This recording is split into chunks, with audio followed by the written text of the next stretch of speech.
سلام بچه‌ها، امیدوارم که هر جا هستین حال دلتون خوب و خوش و سلامت باشه. من پویا هستم و اینم کانال خودت پوبا گیمه. همونطور که میدونید توی این ویدیو میخوایم در مورد مدل‌های مختلف پلی استیشن 2 با هم دیگه صحبت بکنیم. پس بدون فوت وقت بزن بریم سراغ ویدیو.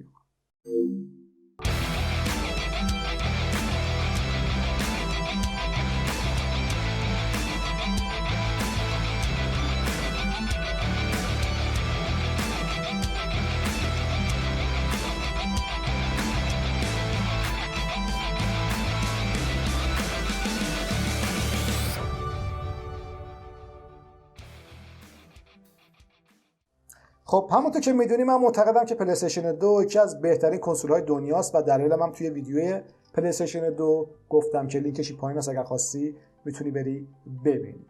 در کل یکی از دلایل محبوبیت پلی استیشن 2 بین من و شما مدل‌های متنوع پلی استیشن 2 که ما میتونیم توی بازار پیدا کنیم و خریداری بکنیم. حالا میریم میبینیم که کدومشون چه ویژگی‌هایی داره. همونطور که میدونی من توی ویدیو قبلی در مورد خصوصیات پلی استیشن 2 کلی باهات صحبت کردم. اگر ندیدی که لینکش پایین هست برو نگاه بکن. یکی از دلایلی که ما پلی استیشن 2 رو خیلی دوست داریم مدل‌های وسیع و متنوع پلی استیشن 2 هست که تا همین الان که من دارم با شما صحبت میکنم 16 مدل پلی استیشن 2 توی بازار موجوده. خب اولین مدل پلی استیشن 2 مدل 10000 تا 15000 بودن. این مدل ها فقط مخصوص ژاپن تولید میشدن و با اینکه فتح بودن نمیشد بهشون هارد دیسک متصل کرد و فقط میشد از طریق شبکه با پورت های خیلی قدیمی شبکه اونا رو به شبکه متصل کرد. مدل بعدی مدل 18000 بود. این مدل اولین مدلی بود که برای فروش در خارج از ژاپن ساخته شده بود و به این مدل میشد هارد دیسک متصل کرد، ولی خب از طریق یک سری پورت های قدیمی میشد این کار رو انجام داد که یک مقدار این کار رو دشوار میکرد. مشکلات مدل های قبلی تا حد زیادی برطرف شده بود، مشکلاتی مثل ناسازگاری آداپتورها، ولی با این مدل یه دونه کنترل از راه دور هم به پلی استیشن 2 اضافه شده بود. مدل بعدی مدل 30000 بود. این مدل دو تا نکته منفی داشت و دو تا نکته مثبت. نکات منفیش این بود که توی این مدل دیگه خبری از کنترل از راه دور نبود و اینکه این مدل نمیتونست تصاویر با فرمت پل نمایش بده. ولی نکات مثبتی هم داشت. این مدل اولین مدلی بود که یک پورت شبکه کنار یو اس بی های جلو داشت که با استفاده از اون میتونستی پلی استیشن ها رو به صورت شبکه‌ای به هم متصل بکنی و از بازی‌هایی که شبکه لن رو پشتیبانی میکنن استفاده کنی و با بچه‌ها گیم بزنی.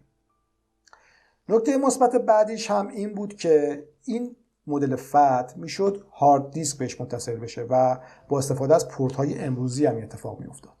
مدل بعدی مدل 35000 بود. این مدل هات یا مدل داغ معروف شده بود چون بسیار داغ میکرد. انقدر این مدل داغ میکرد که سونی مجبور شد این مدل رو از نو دوباره طراحی بکنه، جوری که طراحیش با بقیه فرق داره. این مدل از بالا باز میشه و به جای که 8 تا پیچ داشته باشه 10 تا پیچ داره. مدل بعدی مدل 37000. توی این مدل مشکل خنک کنندگی کلا اصلاح پیدا کرده بود و این مدل رو فقط برای ژاپن به صورت آزمایشی ساختن و فقط با برق ژاپن کار میکنه. این مدل در دو رنگ آبی اقیانوسی و سیاه نیمه شفاف تولید شده و خیلی هم کمیابه. مدل بعدی مدل 39000 بود. این مدل اولین مدلی بود که توش اون پورت شبکه کنار یو اس بی ها از بین رفته بود ولی دیگه مشکل داغ کردن نداشت. خیلی هم محبوب بود چون خیلی عملکرد خوبی داشت و همه سی دی ها رو به راحتی اجرا میکرد. مدل بعدی پلی استیشن 2 مدل 50000. مدل 50000 آخرین پلی استیشن فتح دنیاست و اگر پلی استیشن فتح داری به احتمال قوی مدل 50000 رو داری. مدل 50000 بسیار محبوب بود چون بازی‌ها رو به خوبی اجرا می‌کرد و حتی بازی‌های سنگین رو هم به خوبی پشتیبانی می‌کرد. توی این مدل مشکل خنک کنندگی فن به طور کامل برطرف شده بود و صدای فن خیلی کمی داشت. توی این مدل کنترل از راه دور هم وجود داشت. این مدل میتونست دیویدی های صوتی رو به خوبی اجرا بکنه. به همین خاطر این پلی استیشن رو بهترین پلی استیشن فتح دنیا میگن و خیلی طرفدار داره. مدل بعدی پلی استیشن 2 مدل 70000 بود.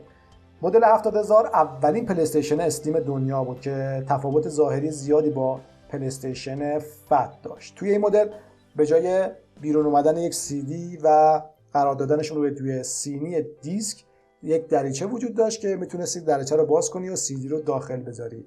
دیگه از هارد دیسک پشتیبانی نمی‌کرد و آداپتورش هم به بیرون دستگاه منتقل شده بود و این قضیه صدای سری کمپانی‌های بازی سازی رو در آورده بود، چون برای اینکه بتونن بازی‌هاشون رو خیلی خوب اجرا بکنن نیاز داشتن که یک فضای ذخیره‌سازی زیادی رو اشغال بکنن. مدل بعدی مدل 75000 بود. توی این مدل زیاد تغییرات محسوسی برای گیمر قابل مشاهده نبود، ولی خب سونی اومده به سری تغییراتی رو روی پردازنده انجام داده بود. یعنی اومده بود مثلا پردازنده ورودی خروجی رو کاهش داده بود، یعنی اینکه دیگه قرار نبود پلی استیشن 2 هارد رو پشتیبانی بکنه و برای یه سری بازی‌ها بهینه شده بود، مثل بازی سنگینی مثل جی تی آی سن اندریاس. مدل بعدی مدل 70000 بود که توی این مدل سونی تغییرات عمده رو روی نرم افزار این دستگاه انجام داده بود که باعث شده بود که با طیف وسیعی از بازی‌ها سازگار بشه و گیر کردنش توی خیلی از بازی‌ها رو کاهش بده. همین قضیه باعث شد که محبوبیت پلی استیشن 2 خیلی زیاد بشه و فروش خونگیش از فروش آرکیدی یا به قول خودمون گیم نتیش بیشتر بشه. مدل بعدی مدل 79000 بود. این مدل 79000 زیاد تفاوتی با مدل قبلی نداشت، ولی خب به مدل سوپر اسلیم ملقب شد چون هم کوچیک‌تر، سبک‌تر و خوشگل‌تر بود و یک مقدار محبوبیت پلی استیشن 2 رو بین طرفداراش بیشتر کرد. خب میرسیم به آخرین پلی استیشن رسمی و تولید انبوه کمپانی سونی، یعنی مدل 90000. همون مدلی که الان احتمالاً دست شما و دست من است و باهاش بازی می‌کنیم. مدل 90000 آخرین مدله و خیلی هم محبوبه، این خاطر که یک سری اصلاحاتی روی پردازنده و رمش انجام شد و همچنین یک مقدار اصلاحاتی روی خنک کنندگیش و کاهش صدای خنک کننده هم انجام شد. حالا چرا سونی اومد روی سی پی یو و رمش یه سری اصلاحات انجام داد؟ سونی متوجه وجود نرم افزارهای فلش خورد کردن و کپی خورد کردن دستگاه شده بود و می‌خواست که جلوی این قضیه رو بگیره، ولی خب همونطور که می‌دونید زیاد موفقیت آمیز نبود. این مدل یک مقدار علاوه ظاهری با مدل‌های قبلی فرق می‌کنه و یک مقدار ظاهرش مدرن‌تر شده. مثلا به جای که گوشه‌هاش سه خطی باشه، گوشه‌هاش صاف رو خیلی شکیل‌تری داره.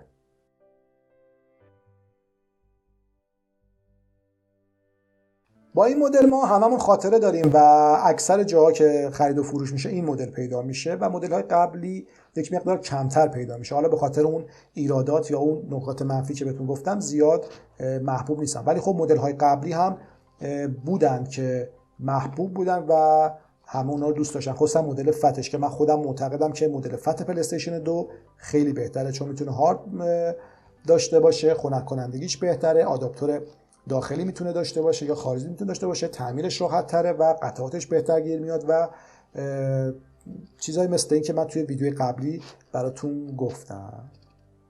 خب میرسیم به مدل های متفرقه و خاص پلی استیشن 2 که شرکت سونی ساخته. اولین مدل متفرقه و رسمی مدل PSX بود.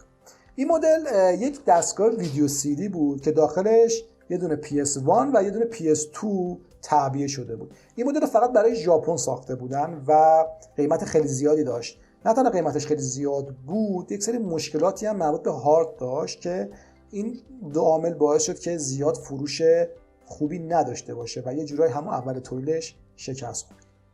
مدل متفرقه و رسمی بعدی مدل KDL 22PX300. خیلی اسم سختی داره ولی خب ظاهرش خیلی کیوته. یک تلویزیون سونی برایواست که وصل شده به یک پلی استیشن 2 و برای ژاپن هم تولید شده و با برق ژاپن کار میکنه. خیلی کمیابه، اگر پیدا کردید حتما بخرید. مدل متفرقه رسمی بعدی مدل دیباگینگ استیشن بود به جای پلی استیشن. این مدل برای بازیسازها طراحی شده بود که می‌خواستن بازی‌ها رو اشکال زدایی و تست بکنن که به مرور زمان برای بازیسازها اثبات شد که این مدل اصلا هیچ کارایی نداره و همونطور که می‌بینی روش کلمه تست هم نوشته شده و چون کارایی نداشت زیاد استقبال نشد و دیگه بیشتر از اون تولید نشد. میرسیم به مدل آخر و مدلی که خودم خیلی دوستش دارم، یه مدل غیر رسمی ولی متفرقه هست که توسط بعضی از طرفدارهای PS2 توی دنیا ساخته میشه، بهش میگن مینی PS2. همونطور که میبینی مینی PS2 دیگه قابلیت خوردن CD نداره و یک سری برش هایی روی مادربردش انجام شده تا بشه اون رو از طریق فلش مموری و یا کارت های مموری کوچیک قابل استفاده کرد و خودم خیلی دوستش دارم. دوست دارم که یه دونه از اینا داشته باشم. آدم یه دونه پلی 2 جی بی داشته باشه بد نیست که هر جا میتونه به خودش اونو ببره.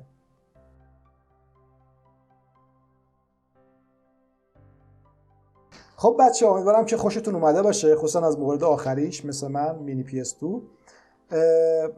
امیدوارم که اطلاعاتی که تو این ویدیو براتون گفتم و دوست داشتید و به کارتون بیاد. اگر که پلی استیشن 2 داشته باشی میتونی که یه سری اطلاعات کمی توی این ویدیو به دست بیاری. اگر بخوای که در مورد پلی استیشن 2 خود اطلاعات بیشتری به دست بیاری و من برای هر کدوم از این مدل ها یک ویدیوی خیلی خوب بسازم، توی کامنت ها برام بنویس یا توی کانال تلگرام من با من در این مورد صحبت بکن.